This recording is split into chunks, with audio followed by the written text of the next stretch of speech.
What up, guys? Your boy Quake back with a brand new episode of the Diverse Mentality Podcast, number 366. Shout out to all of you for supporting, watching all that. We're getting great feedback, especially on Instagram with my reviews that I'm doing. Banks responded to the one of me reviewing his album.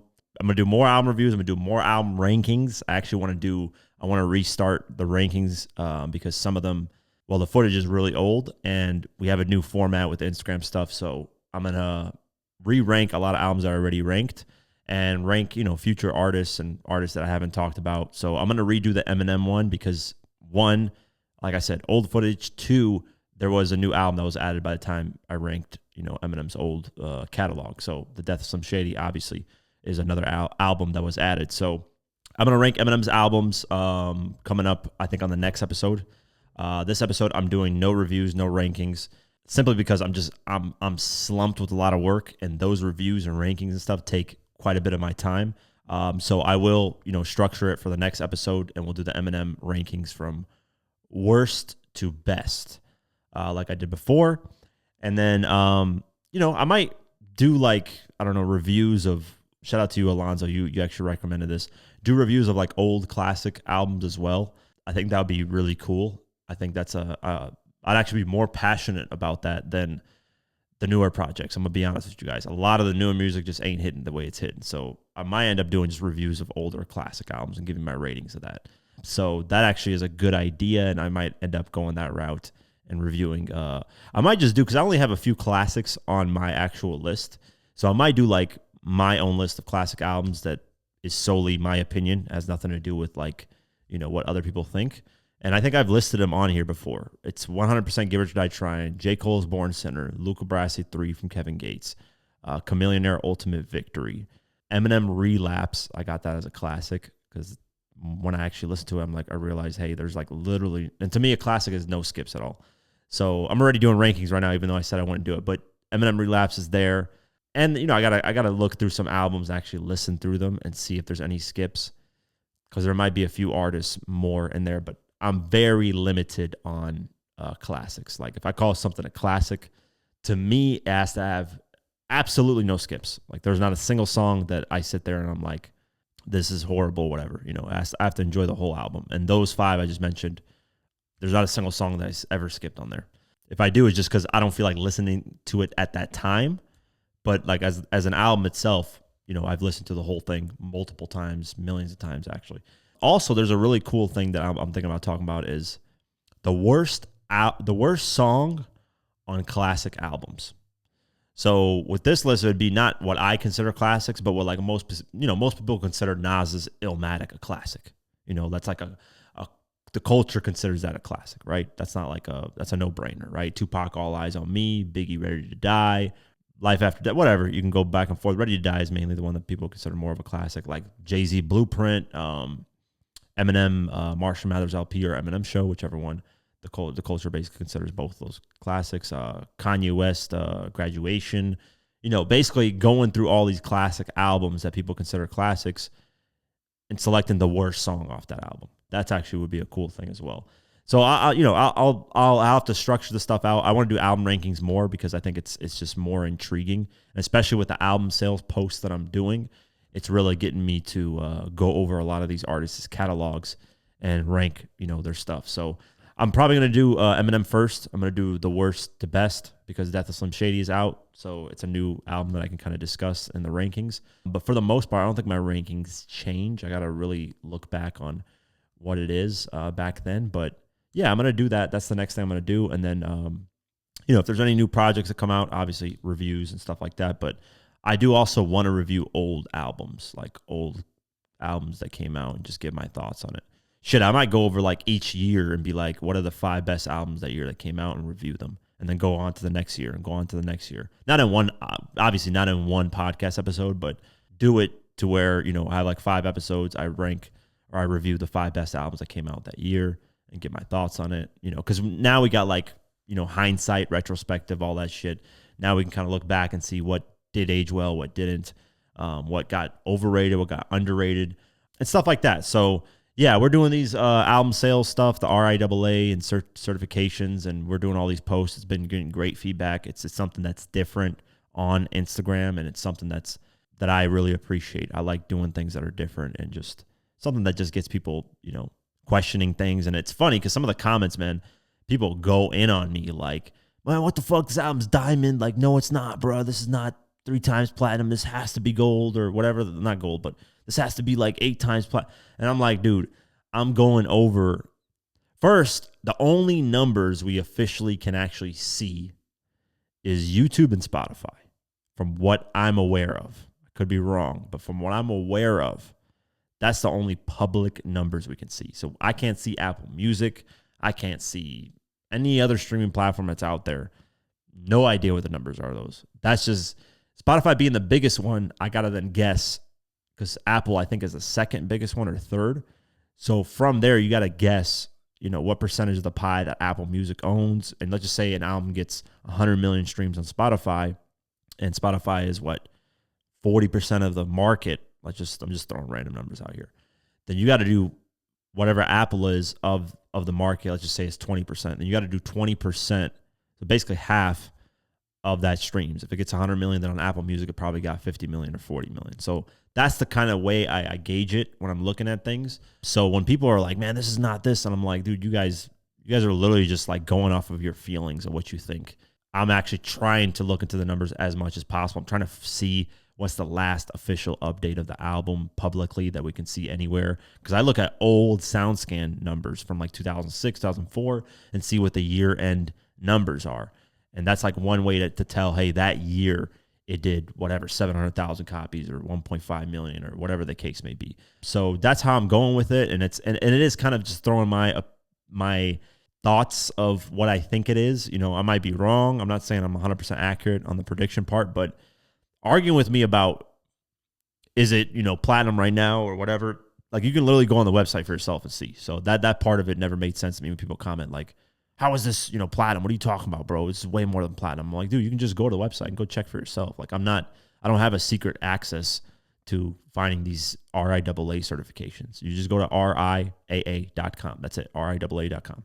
And you go to gold and platinum, and then you can search whatever the hell you want to search on there. It's not that hard. So when people say that, I get very funny about it because I'm like, what are you guys talking about, bro? But, you got to remember that a lot of people are just, one, they're very uninformed, and two, they just either troll or just like don't know. Like, I don't know, maybe they're just not reading stuff. I don't know. But people get mad and go crazy and just, it's really hilarious, man. Like, for example, the game is the perfect example where it's like he just saw comments and he just went off. And I don't know if I don't think he was meaning to go off at me directly because it just wouldn't make sense at all because there's nothing I was doing that was disrespecting him. But I think he just saw a bunch of the comments. And that's what I hate. Like, the Diverse Mentality page, like I posted the game and 50 Cent, Hate or Love It, surpassing 1 billion streams on Spotify. And literally like 90% of the comments are like trolling game and saying, this is 50's record. If it wasn't for 50, this wouldn't be shit. Oh, look, 50's record surpassed 1 billion. I'm like, guys, like, come on, man. Stop being that disrespectful to game. It's not really that serious. I know we know that 50 had it as his record. And, I actually heard the original version with 50 only on it.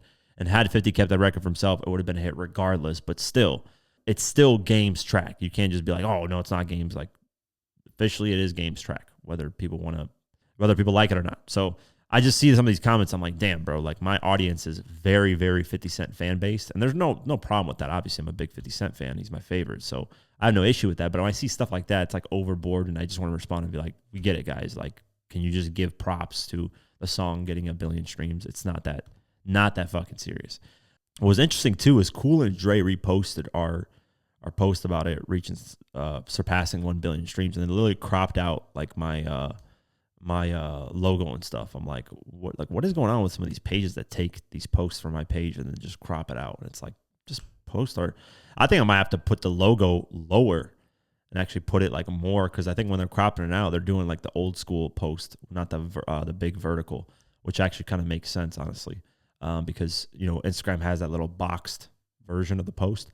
And then you have the little longer sided post, which I don't know if you can do the box version. You probably can. But yeah, so that makes sense as to why it's getting cropped out. Because I think people are just posting it and it's automatically getting cropped out, which is interesting. So I might have to look into that. People probably aren't doing it on purpose. They're probably just posting it, which doesn't matter as long as they repost. Who gives a shit at the end of the day? But I'm rambling on like crazy right now. Sorry, guys. Let's get into the news. Max B is officially released. Yes, the wavy, what do they call him? The wavy god, or I don't know what the fuck his name is on some of this shit. To be honest with you, I don't know shit about Max B's music, his career. I just know, he had a certain connection to Dipset at a certain point. He made a couple records with French Montana, very close to him at the time. Other than that, I really never paid attention to Max B when he was out, and about. I really didn't pay attention really to anyone on the Dipset side. I'm gonna be honest with you. On Dipset, that type of crew, that area, I just growing up, I never really listened to them. I just never got into them. Now, as the years went on and I got older, I started checking them out more and appreciating their music more. But, back then I really didn't care. That wasn't like, anything interesting that I found with their music. But he did get released. So he was serving initially. He got sentenced to 75 years in prison in 2009 because there was a robbery that happened that he was involved in, and the robbery went bad and the person got killed. And apparently Max B wasn't the one that, pulled the trigger and killed the person. So I don't know. I think he got locked up in New York. It's safe to assume that. I don't know what the laws are over there. Like if you're part of the crime, do you get the same sentence as everybody else? Probably not. But he appealed it and he got a resentencing or restructure of his sentencing. And it went from 75 years to 20 years. So mind you, at the time, this is in 2016 when this happened. So he had served already 7 years from 2009 to 2016. So from 2016 till 2025, that's another 9 years. So you do the math on that. I'm terrible at math. It's another 16 years that he served. I think they said he served 18 though, which is kind of interesting.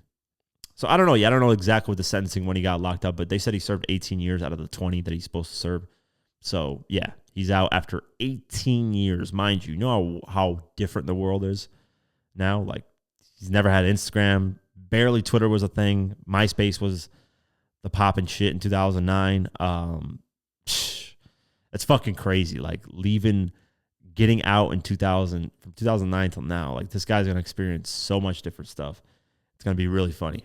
But yeah, he's free, man. Shout out to him. He's back with his family. French Montana was there to show love because I think French Montana is really the main one that's kept contact with him and shown him love and, support and all that. So really cool, man. And he's already out here doing stuff. So that's really, really cool.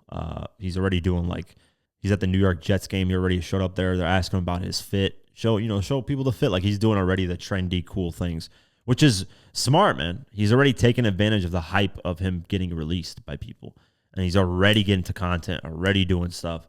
So he's smart, man. Not like Pusha, who literally hasn't gone in the studio, hasn't done shit. Like he's now just getting back in the studio. The guy didn't take advantage of the hype that he had getting released. Like that first 48 hours, you have literally the most eyes you're ever going to have on you because of you getting released. So take advantage of that. Like I would immediately take advantage of that.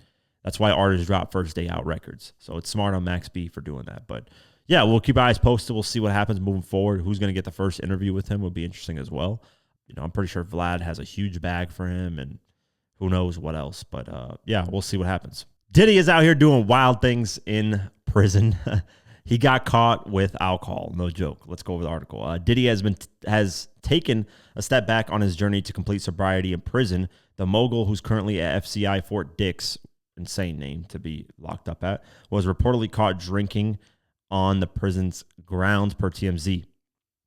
He got in some brief trouble with officials at the facility, and the outlet says he was drinking some homemade alcohol. It is concocted using Fanta, sugar, and apples. The inmates then allow the mixture to ferment for at least 2 weeks before consuming. After getting caught, Diddy was supposed to be transferred to a new unit within Fort Dix. However, prison officials ultimately decided to keep him where he's at. It seems they are giving him at least one more chance. It's worth noting that his prison digs are classified as lower security. That could be the reason for leniency. However, while he might have gotten off the hook, this isn't a good look for the entrepreneur on a personal level. If you remember, Diddy has been fighting an alcohol addiction for years. Additionally, he claimed it played a huge role in landing him behind bars. However, prior to his sentencing in October, he told Judge I don't know how to pronounce his judge's name, Arun Sabru, that he was sober for the first time in 25 years. Damn, bruh. Moreover, he was out of his way. He went out of his way to write a letter to the judge about the path he wants to take. The old me died in jail. A new version of me was reborn. Prison will change you or kill you. I choose to live. Of course, relapses are not totally out of the question, especially for how long Diddy was battling his vices, but it definitely doesn't look good at the end of the day. It may even affect his chances of getting out earlier. So what ended up happening is Diddy and whoever runs Diddy's page on Twitter responded to that and said this. Let me see.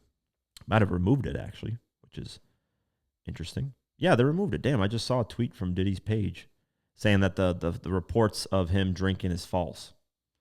So I don't know what the fuck happened to that. Maybe I'm tripping. Maybe I was seeing things. Yeah, I don't see anything about it. So I guess I don't know what happened to the post. That is interesting. Yeah, I saw somewhere where they're denying. Obviously, they're going to deny it. Makes sense. I mean, there's nothing really surprising there. But yeah, that's it. Very, somebody who's addicted to alcohol, selling Ciroc alcohol is not the best move, too. That's definitely something that's going to propel your alcohol addiction because now you get free alcohol from your own company, or at least a company that you're working with. Hey, man, you do fucked up things. Blaming on alcohol is like a nice way to basically not take accountability for your actions. I think anybody who blames certain things for what they do is like, come on, bro. There's plenty of people that drink alcohol that don't go beating people and doing dumb shit. I don't even drink like that. But when I do drink and I got a little, I've actually never gotten drunk to the point where it's like, I don't know what the fuck I'm doing or any of that. I've gotten drunk to where it's like, it gives me a little buzz and it makes me feel good. It's not like I drink often though either. So I'll drink maybe once every, I don't know, man, once every 5 months if, I'm seeing a friend that I haven't seen in a long time or something like that. But personally, I was never into alcohol. I never even drank up until like 22. And I just dibbled and dabbled with it just to see what the hype. I think it was 23 was the first time when I got my first Audi RS5 to celebrate, the red one, which was in February of 2019. So we're looking at 6 years ago. So I was like, 23 years old, something like that, 23, 24.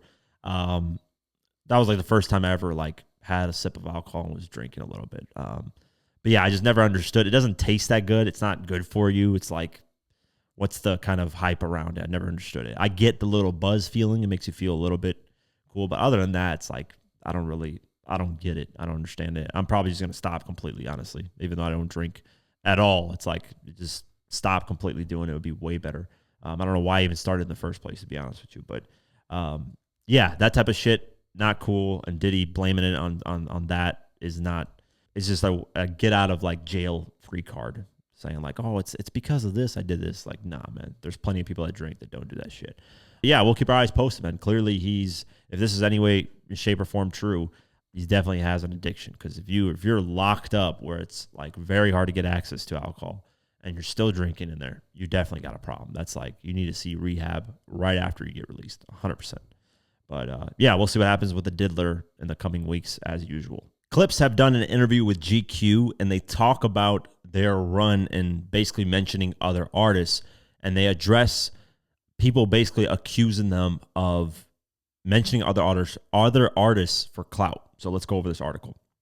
Pusha T and Malice have such a long hip hop history as Clipse that pretty much anything they say in interviews is predictably compelling and insightful. But pair that up with disses towards Kanye West, Travis Scott, and more, and you have a hotly discussed rollout for their Let God Sort 'Em Out comeback that rubbed some fans the wrong way. During a recent interview with GQ, the Thornton brothers addressed criticisms that these shady digs were more of a marketing tactic for the album rather than legitimate grievances.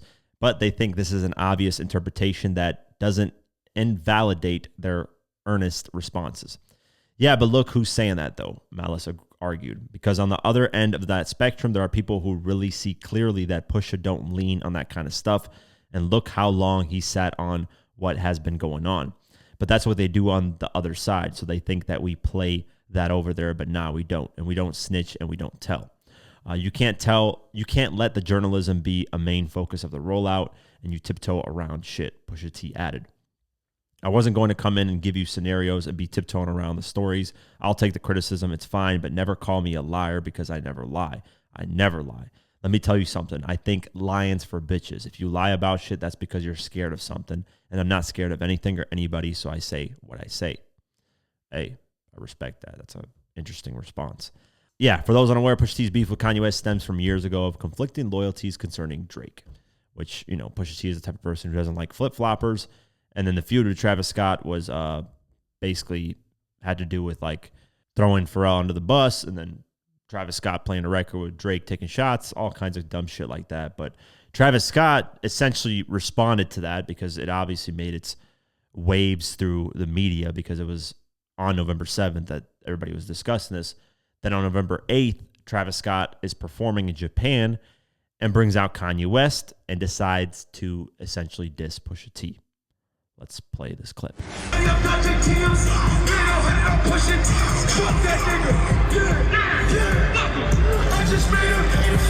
So if you don't know what's going on, basically on the Jack Boys 2 opener track, Champagne and Vacay, he subliminally dissed Pusha T, said it made 100 off Pushin' T's.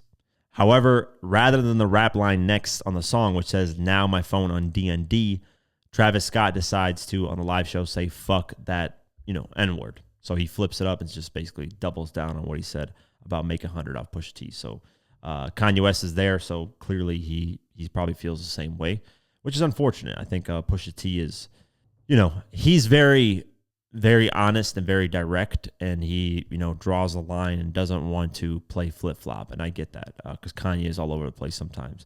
And Travis Scott really ain't a rapper at all. He's just like, I don't know how he's considered hip-hop to a certain extent. He's more of a, pop artist, if anything. But yeah, he gets put in the hip hop category, which I guess I get it to a certain extent. But yeah, that's the gist of back and forth with them. We'll see what happens moving forward, but don't ever expect the Travis Scott diss track to come out because he ain't about the bars. So this is interesting. I wanted to talk about this because when this came out, I was looking through a lot of comments, just seeing what people's perspective is, and if the person and what this person did was going to change people's perspective, and it did, unfortunately. So Vlad filed a lawsuit against Joyner Lucas, and if you're just hearing that with no context, and if you're somebody who hates Vlad for whatever reason, you're automatically going to side with Joyner Lucas. But if you actually look at the context, it's very valid that this lawsuit happened. Very valid. So let's go over the article. DJ Vlad has filed a federal lawsuit against rapper Joyner Lucas, accusing him of copyright infringement after Lucas allegedly reposted a Vlad TV interview clip without permission. According to an exclusive report from All Hip Hop's Grouchy Greg, Vlad is seeking up to $150,000 in statutory damages, reimbursement for legal fees, and permanent injunction, barring Joyner Lucas from using or sharing any Vlad TV content in the future. The lawsuit also requests a full accounting of any profits Lucas may have generated from the viral post. Vlad, whose real name is Vlad Loyobovinev, and who owns Hot in Here Inc., the parent company of Vlad TV, claims Lucas posted a 5-minute segment from the outlet's popular interview series to his X account on July 6. He claims that he intentionally cropped out Vlad's watermark and failing to provide credit. The clip in question features a comedian, Aries Spears, mocking British rap, originally titled Aries Spears Clown British Rappers. That shit sounds ridiculous. Part 12. The lawsuit alleges Lucas uploaded the video to his 1.5 million followers, where it quickly gained viral traction. Moreover, it racked up over 4.4 million views, 2,800 reposts, and 20,000 likes before being removed by DMCA, which is a copyright strike, essentially. So Joyner Lucas responded to that. So let's go over his response, and then I want to go over this whole story and kind of my thoughts on it. After the news broke, Joyner Lucas took Twitter with a scathing message. He said, "When you get sued because you ain't want to do an interview, SMH lame guy been stalking me for years to go on his weak ass channel, and when he finally realized I won't sit down with his bitch ass because I hate everything about him, he decides he's going to try to extort me out of one instead. SMH at DJ Vlad, you got to be the bitchest of all bitch guys alive." He's using that word, but I'm just saying, guys. You want a clout so bad, here's your clout emoji, and then he said ho.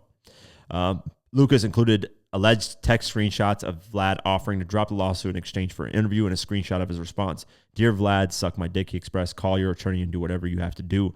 I wasn't ever going to do an interview with before in this lifetime, and you're definitely not getting an interview now. So settle your legal matters however you want to settle them.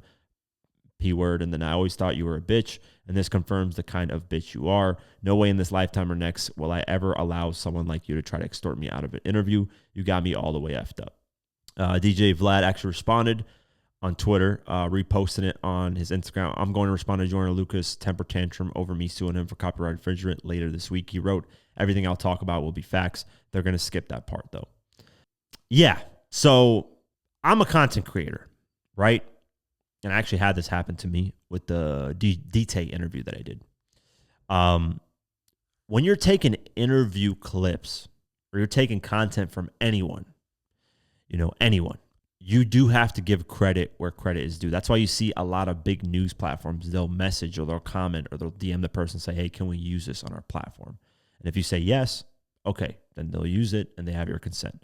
Or, the media outlet will pay you and say, hey, we want to use this. We'll give you whatever, $100, $500, whatever the case may be, right? Because there's people that get like these viral moments and it's just one clip and, it becomes this moment and they have the little internet fame and they move on, right? But Vlad is obviously a content creator like me, and we consistently produce content. And unfortunately, sometimes our content gets stolen, reposted, reshared, whatever the case may be. From my personal experience, I had somebody take my Diddy interview, put it in a YouTube short, and the motherfucker generated like 1.3 million views in like a week, which is way more than I ever generated on YouTube Shorts. So I was like, what the fuck? I find out about it because Diddy shares it, and then I copyright strike it. I immediately copyright strike it because he took my logo out completely. No asking, no nothing. Didn't even have the decency to like link my full interview in the fucking clip. And I'm very lenient because I have to deal with copyright with my documentaries and stuff. I'm very lenient. I'm the type of person that if you just literally message, DM me and say, hey, can I use this? I'll be like, yeah, it's no problem. No charging you to nothing. I have no big deal about it. And Vlad is pretty lenient too. He lets people use a minute of his clip on anything. If you go over a minute, then you got to get permission. And, however you feel about Vlad doesn't matter, because you just got to look at it from the perspective of if you had content that was being made that you put time, effort, money into, and people are taking it without giving you your proper credit, that's not the right thing to do. There's no ifs, ands, or buts about that. If that was you, somebody was taking your video, making money off your content, which took time for you to make and for you to record, and he has a staff of people he has to pay, the interviewer he has to pay, all this stuff. And the same thing with me when I do Diddy, I have to pay my time, all this stuff to make sure it happens. And somebody just takes it and reposts it and grows their channel and gets money off it with no hard work. That's a big problem. That's something that should not fly. That's, so Vlad taking it down and then saying, hey, you can use my stuff. We just sit down and do an interview. That'd be cool. Like, why would Joyner take a disliking to that so much? I don't know why Joyner would dislike Vlad. Maybe Vlad said something he doesn't like, but take away your feelings from Vlad, because I know people are going to comment and be like, oh, Vlad's a piece of shit. He's a culture, whatever. Like, Vlad's done a lot for hip-hop, whether you guys want to recognize it or not. He's interviewed people that have never been interviewed for certain things, and he's not police, man. There's like proof that he's not police. The guy doesn't, he'll probably ask police-ass questions, but it's really on the artist, man. Like, you don't have to answer this shit. Nobody is putting a gun to your head to answer this stuff. You can just say, hey, next question. I don't want to talk about it. That's it. Keep it moving. Like me, for example, when I asked Buck about the chain situation, which is past statute of limitations, all that shit's done, long overdue. But let's just say Buck was like, I don't want to talk about it. Keep it moving. That's it. Doesn't have to answer anything. There's no gun to his head to make him answer anything. So when people like attack Vlad for this type of stuff, I'm like, it makes no sense to me. I'm like, dude, nobody is forcing anyone to go on Vlad TV. Nobody is putting a gun to these artists' head. Nobody's forcing them to do anything. They go on there because they know Vlad has a big platform. They want to push themselves as well and get bigger. I mean, look at Tony Yayo. Tony Yayo's career has literally done a whole 360 because he's been on Vlad doing these interviews, having viral moments, and now he's doing interviews with Club Shay Shay and all these other platforms, starting his own podcast and thing and doing his own thing. And Vlad has helped a lot of artists who really aren't making any type of buzz or anything, even comedians and whoever, by putting him on his platform, and it helps Vlad because obviously he gets viewers because he has content to post, and they get a bigger audience because people are more interested in them. I mean, I'm gonna be honest with you. I had like Lord Jamar was somebody I was not even paying attention to because I'm when they were popping, I wasn't even born for the most part. Basically, I was born in 1995. Lord Jamar's time was like long ass time ago, so I wasn't paying attention to him or what he was doing. But I started liking his interviews and stuff because he was just having very cool, interesting interviews, and I learned about him through that. There's a lot of people that I had no idea about that I learned through Vlad. So Vlad does a great service, and he interviews people, like interviewing one of the police officers or ambulance people that during the Pac shooting incident. He talks about the person who actually held Pac in his hands as he was dying. Like, that's a cool ass interview that nobody ever thought of doing. Nobody took out the time to be like, hey, maybe this is somebody that, could tell an interesting story. But, people don't look at it that way. Unfortunately, some people just have this narrative with Vlad where they're like, fuck this guy. He's a Fed. He's a police officer. I hate him. But it is what it is, man. Vlad's done a lot, whether people want to admit it or not. There's always going to be people that dislike, the people that dislike me for no reason. I haven't done shit, but they'll end up people hating for no reason. So Joyner doesn't, Joyner getting mad and doing all this. Joyner literally took someone's clip, cropped out his logo, made it very abundantly clear that he doesn't like Vlad. He took his logo out, which is like as clear as day. You're stealing. That's 100% you're stealing.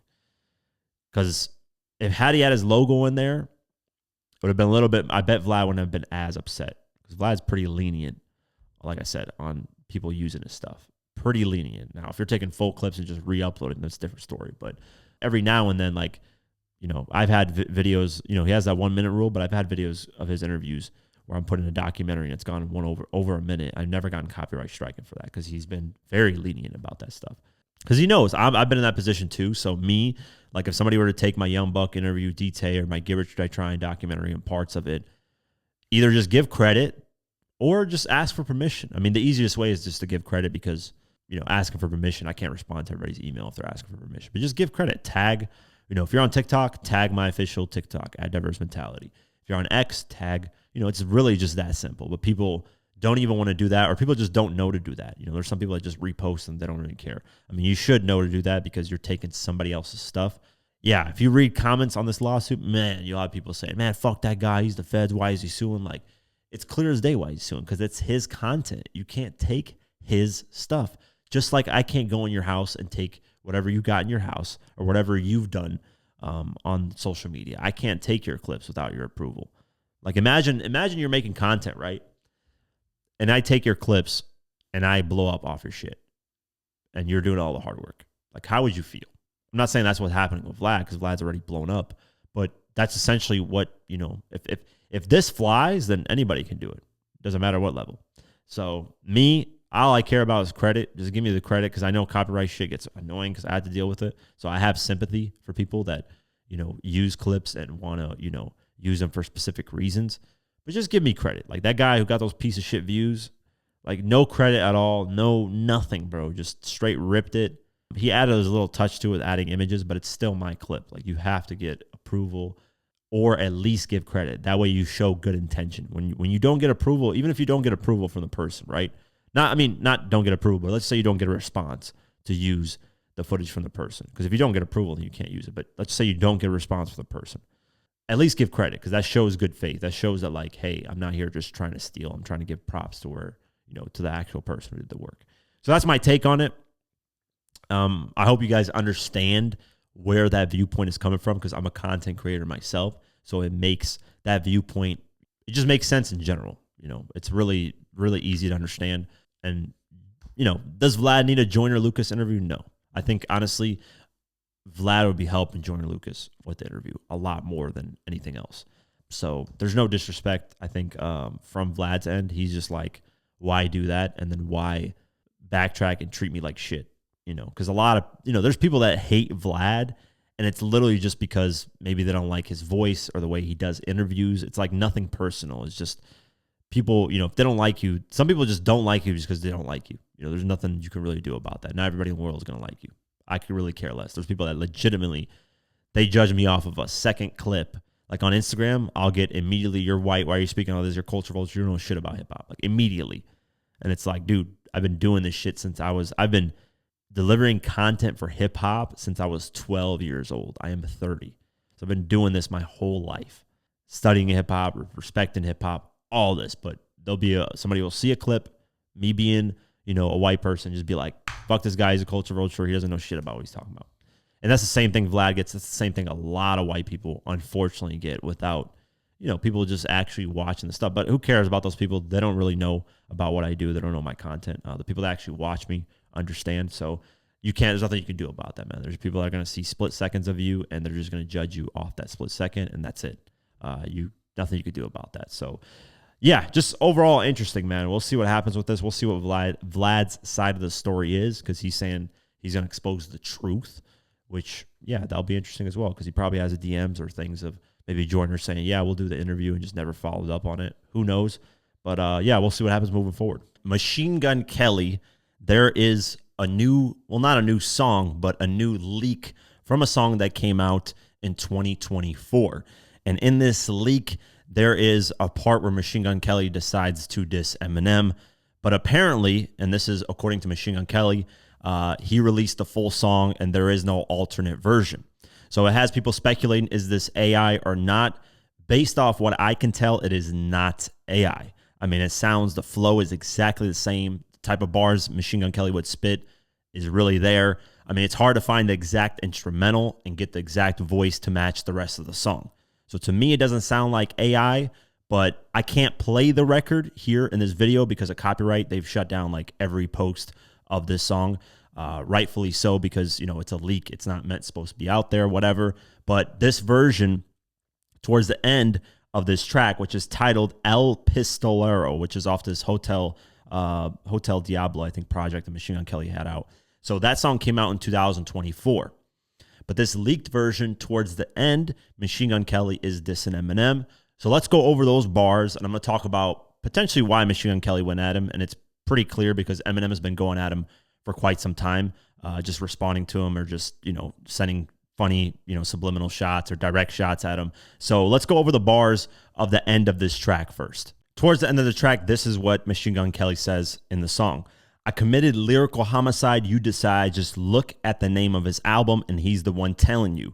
Don't make me clean out the closet and bring out the shovel. I seen all the subliminals, fuck that, I don't keep it subtle. All the songs he was dissing me on, I tried to let it settle. I don't worship the devil, that's just what they say when you get on this level. Obviously clear as day. I mean, with the bars saying, I committed lyrical homicide, you decide, just look at the name of his album and he's the one telling you. Eminem's last album, The Death of Slim Shady, meaning, he's dead, he's gone. So he's saying he committed lyrical homicide, he destroyed him, and Eminem is telling you himself that he destroyed him. That's what he's saying. Don't make me clean out the closet. Obviously, wordplay on Eminem's Clean Out the Closet track. And then bringing out the shovel, which is the rap devil. He mentions the shovel stuff on there. Then he says, I seen all the subliminals. So Eminem, after Kamikaze, which was in 2018, that was when the beef actually happened. After that, Eminem released Music to Be Murdered By, and on there, on a couple of tracks, he did diss Machine Gun Kelly, and then even on The Death of Slim Shady, he ended up dissing Machine Gun Kelly again. And there really weren't subliminals. I mean, he was mentioning his name pretty much on every single track that he was dissing him on. He said, I don't keep it subtle. All the songs he was dissing me on, I try to let it settle. So he's basically saying, I heard all the Eminem disses that he was sending towards me. I didn't want to entertain them, but since he keeps going at me, I'm going to say something. But the interesting thing is, this song wasn't released. It wasn't intended to be out there. So clearly he had recorded this version and then was like, you know what? I'm going to take this end portion out and let me redo it. And the actual final version that's out there doesn't have any of this. So a fan ended up tweeting somebody that actually posted it online and said, so out of nowhere, someone shows up with a supposedly deleted excerpt from El Pistolero. I don't know how to pronounce that song name. Why would an EST think it's a good idea to leak something that he decided not to drop? Even worse if it's AI. Does he really need his own fans to attract hate towards him right now? And Machine Gun Kelly responded saying, everything I recorded on that song was released. What deleted excerpt are you talking about? Well, what's interesting is like artists, and a lot of artists do this. It's not just Machine Gun Kelly. It is a lot of artists. They will deny leaks that come out. Now they can say, because of technology, they can say it's AI. So So there's a real new way of getting out of like, hey, I'm dissing this guy or whatever. You can just say it's AI and it's not real. And then majority of people will believe it, unfortunately. Artists back then would just deny it and say that, hey, this is, not supposed to be out. This was what I was feeling at the time, or they just won't address it at all. Like Kendrick Lamar's Element, the original version of that was him like sending shots at French Montana, Jay Electronica, Drake, there's artists that will completely just, if we're going way, way back, 50 Cent on the Back Down, the original version. I remember when it was first mentioned by an interviewer that heard the song back in 2003 when, 50 was doing his Give It Your Die Trying promo run. They denied it, said, hey, that never existed, blah, blah, blah. Now, obviously, 20 years later, when I did the Give It Your Die Trying documentary, they brought it up and said it's real. At least Sha Money did. So artists will deny it just because, you can take things back. If like Eminem goes hard at him, he can say, oh, that wasn't intended to be out. Why is he going at me? Or whatever the case may be, but I think, it's entertaining. I think Eminem and Machine Gun Kelly was an entertaining battle. It had a lot of people talking. It made hip hop interesting. Same with Drake versus Kendrick. As long as it doesn't actually get violent, I'm all for battling, man. That's what hip hop's about. Eminem over the years has gone at Machine Gun Kelly, though. So Machine Gun Kelly is not wrong for dissing him or essentially responding to him because, Eminem has taken shots at him as the albums have come out. On Unaccommodating, Off Music to Be Murdered By, he says, but when they ask me, is the war finished with MGK? Of course it is. I cleanse him of his mortal sins. I'm God, and the Lord forgives even the devil worshippers. So this is where Machine Gun Kelly's responding to him in that leaked verse, saying, I'm not a devil worshiper.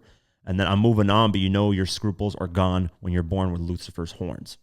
And then on Yeah, Yeah, the track, he says, I'm a sight to see, but you can see from the ring I'm wearing. Me in this game, we got married already. Had a prenup ready on her. Should have seen her belly. She barely was 3 months pregnant. She had it, gave me a baby. We named it Machine Gun Kelly. So as you can see, direct shots. Mentioning his name full blast. And then on No Regrets, he says, for some adversaries, I carry big guns. Some targets, I'll get the kill shot, which is the kill shot diss track towards Machine Gun Kelly. And he says, some, I just barely nicked them, which is a Nick Cannon, Machine Gun Kelly, both diss. And then later on that track, he says, they talk about my daughters hoping I fly off the handle because my first thought is to trample and write 1,000 bars, but sometimes it's like dropping an anvil on a house of cards or Godzilla squashing a crouton with combat boots on or dropping a goddamn nuke bomb on top of an anthill. I'm screaming out, no regrets, can't do it, nah. So yeah, he's just, going at Machine Gun Kelly there saying, don't mention my daughter because I just go crazy. So from there, he actually disses him then also on the death of Slim Shady. On the death of Slim Shady on the track Bad One, he says this, gotta keep going Tyson on Kelly. I bodied him twice and already the little motherfucker's back throwing subs like what? Like a food fight at the deli. And I'm sure there are subliminals from Machine Gun Kelly as well. These two are going to be sending subliminals or direct shots at each other for forever, as long as they're not cool. I think Jelly Roll recently said he wants to try to get them, together to actually be cool with each other, which I think, I don't know, man, it would be kind of cool to have them both on the same track. I think, a lot of people give Machine Gun Kelly slack for going the rock route or whatever, the pop rock route, but he had major success there. So he's been jumping before, back and forth with rap and rock. But I would also like a battle as well. Another battle against starting up again. I think that would be interesting. I think we didn't get enough. Like at least with Drake and Kendrick Lamar, we got like 4, 5, 6 diss tracks back and forth. With Eminem and Machine Gun Kelly, we got essentially 3. Eminem did the Not Alike record on Kamikaze. Machine Gun Kelly did Rap Devil. Then Eminem did Kill Shot, and that's it. After that, it was pretty much ended, which was unfortunate. I think they could have kept going for at least a couple more diss tracks to really decide, what's going on and who people think is the winner of the whole thing, right?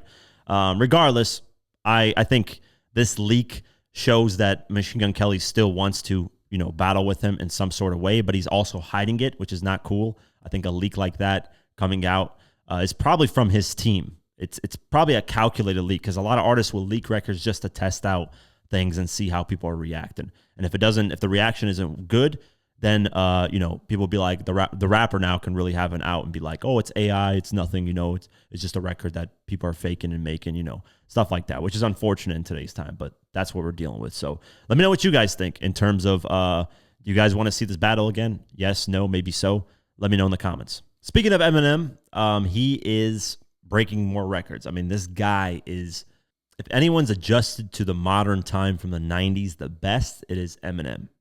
musically, I think. I can't think of anybody that came out in the 90s who was doing insane streaming numbers, who's still having records being broken as a streaming, because he's not even from the streaming era, but he's matching streaming era artists, which is crazy. But let's go over this massive achievement. So Drake and Travis Scott are no longer as lonely atop Spotify's hip hop mountain, as Eminem is the latest rapper to reach their unique metric.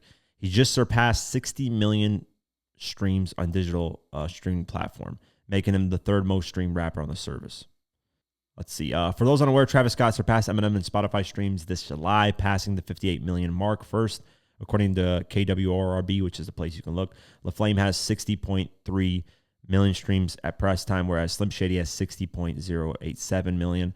These achievements land them at the numbers 8 and 9, respectively, on the list of all the artists with the most Spotify streams. Following them in ascending order are Ed Sheeran, Ariana Grande, Justin Bieber, The Weeknd, Bad Bunny, Taylor Swift, and Drake, leading the pack with a whopping 123 million streams, more than doubling Scott's total. The next rapper to hit 60 million streams will most likely be Kanye West, who sits at the number 10 spot on the all-time list at the press time with 58 million streams. It's Elite Company, no doubt. Interesting. Let's see here. What, like, million streams in terms of, like, just daily what they're getting? I think this is, just daily what they're getting. I don't know. As a lead, as a solo, as a feature. Because this can't be total, because they're getting literally billions of streams. Yeah, so it has to be just daily. Or, I don't know. Spotify most streamed artists of all time. Yeah, it's probably daily. I don't know, man. I'm tripping right now. Because these numbers just don't make sense to me. They do not make sense at all. Because it's like, if this is daily, then what the fuck? What the fuck? What the fuck? Yeah, I don't know.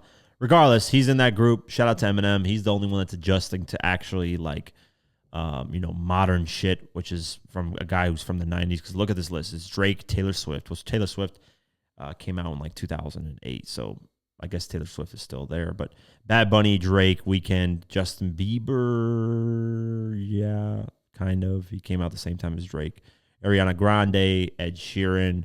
Drake, Weeknd, Ed Sheeran, and Justin Bieber, and I think Ariana Grande all came from like the 2010s, the early 2010s, so they didn't have to deal with streaming, but they like hit their prime right when streaming was getting added, essentially. So they're kind of streaming artists. They're not, but they kind of are, because they still, they started blowing up in the 2010s, 2009, 2010, 2011. Streaming didn't really count as actual like numbers towards your shit till mid 2015. So yeah, they had like a 5-year kind of window where streaming wasn't a thing for them. It was mainly about physical album CDs. So Eminem's the only one, though, in this top 10 besides, you could say, Eminem's the only one from the 90s. That's 100% clear. But he's also, besides Kanye West, and I think Taylor Swift. So Taylor Swift, Kanye West, and Eminem in the top 10 are the only ones from the 2000s as well. Because Kanye, obviously, 2004. Taylor Swift, like 2008, if I remember correctly, or 2007, somewhere around there. 2008, I think she dropped her first album. Let me actually make sure. I think it's 2008. I could be wrong because I'm not really a Swiftie. I don't really pay attention to her music like that. But I think she did release in 2008 because I know Kanye came up and disrespected her at the VMAs in 2009. So she had to have released an album in 2008. So yeah, her first album was 2006. So I was expecting somewhere I said 2007, so I wasn't expecting 2006, but yeah, so she's been from 2006. So it's her, Kanye, and Eminem that are from the 2000s as well. Eminem's the only one from the 90s, but 2000s is really just them three, which is really cool. The rest, well, I mean, you could say Drake 2009, but that's like the tail end. Justin Bieber 2009, but I don't really count them as like, they hit the tail end of those years. I'm talking like, in the 2000s, like 2004 is you're right in the middle of the fucking 2000s. 2006, you're essentially right in the middle. So, yeah, really cool, man. Shout out to Eminem. Great accomplishment. Let's talk about the Rock Nation Awards, a.k.a. the Grammys. This is the Rock Nation Awards because Jay-Z controls everything. And the way I have proof is because literally he cried about Beyonce not getting Album of the Year and she got Album of the Year the next year. That doesn't tell you things are rigged. That doesn't tell you this is the Rock Nation Awards. I don't know what else will. I'm going to play a clip for you guys. I don't really give a shit about the Grammys. I just go over this because, I'm sure some of you guys want to actually hear about it, but I really don't give two shits about the Grammys. Most award shows, I don't really give a fuck about who wins what. That's never really been a dictator for me of who's hot, who's not, all this shit. I really could care less about the award shows. So let me play something for you guys to show you guys that this shit is rigged. This shit is not. It should be clear as day when Jay-Z was crying like a little girl about his wife not getting Album of the Year, and then she gets it the following year, she gets Album of the Year. That tells you clear as day. This is rigged. This is the Rock Nation Awards or whatever you want to call it. Because, come on, man. You complain and all of a sudden you're getting, this shit. So I'm going to play you guys something, and then we'll go over the nominees. But I want to play this just to make it clear what the Grammys are. Your truth. You have to tell your truth. Deborah Dugan says last week the Recording Academy offered her millions of dollars if she would keep her silence. She refused. Is the awards process corrupt? It's rigged. 12,000 Academy members vote to determine the top 20 nominees for a Grammy Award. But Dugan, alongside her attorney, says committees who pick the final nominees can be influenced. You're saying that in some cases, the nominating process has the involvement of people who have an interest in the nominations, artists who might be nominated are in the room. Absolutely. And not just the artists, it's the people who have business affiliations with the artists as well. Could represent the artists. Are in the room. Yes. What about the allegation that artists have made that it is predominantly white, that the decisions are being made by males? Is that true? It is true. Right. It's predominantly white males that call the shots.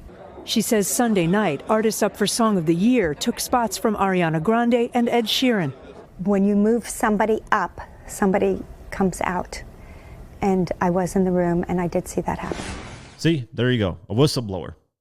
So this comes as no surprise. I just want to make it very clear that if you have business ties, it's always been rigged, man. It's always been rigged. These award shows aren't really about the actual talent or what's...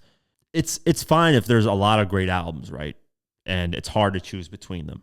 That makes sense. But when there are clear choices that are wrong, like one of the most clear ones is when Macklemore won over Kendrick Lamar, over J. Cole, over like so many fucking great albums. It was Macklemore that won. Like, come on. Like, that's like probably one of the worst decisions. And there's a whole different scenarios of this stuff that happens. So I just don't give a shit about the Rock Nation Awards like that. But I will go over the nominations just because people end up caring about the Rock Nation Awards. So let's go over it. Record of the Year. I'm not going to go over the R&B and all pop artists.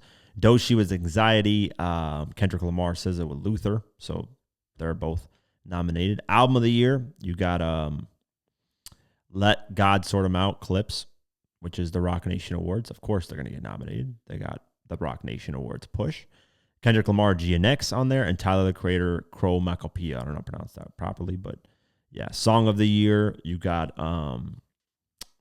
let's see here. Anxiety. This record is so annoying. Doechii with Anxiety. Luther, Kendrick Lamar, and SZA. And I think Kendrick Lamar is like he broke like Michael Jackson's record for being the most nominated ever.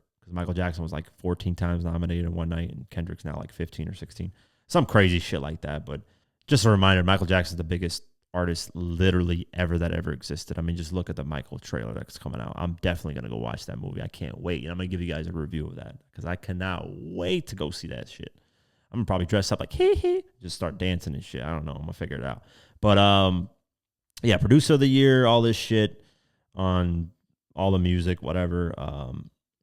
Soundwave with Kendrick Lamar, GNX. Songwriter of the Year. You got Kendrick Lamar in that as well, I think. Let's see. Yeah, you don't got Kendrick on there, but let's see. Best pop group, all this shit. Best pop duo / group performance. You got 30 for 30 SZA with Kendrick Lamar. Interesting. Going down the list, all this electric dance pop stuff. We're not going to go into that. Best remix recording. What the fuck? We're not going to go into that. Let's go down. This is all the rock stuff. Best R&B performance, you got Kalani, Summer Walker, Chris Brown with It Depends. That's interesting. You got Crybaby SZA with Best Traditional R&B Performance. Let me go through past R&B stuff. A lot of it's just, oh, here we are. Okay, so Best Rap Performance, Outside Cardi B, Chains and Whips, Clipse, Anxiety, Doechii, TV Off, Kendrick Lamar, and Darling I, Tyler, the Creator. Interesting. Best Melodic Rap Performance, you got Friday, Proud of Me. That's an amazing record. I think that should win. Wholeheartedly, JID, Luther, Kendrick Lamar, Weege Maj with Terrence Martin, and Somebody Loves Me, Party Next Door, Drake. You got Best Rap Song, Anxiety, Doechii, The Birds Don't Sing. That should win, honestly, Clipse.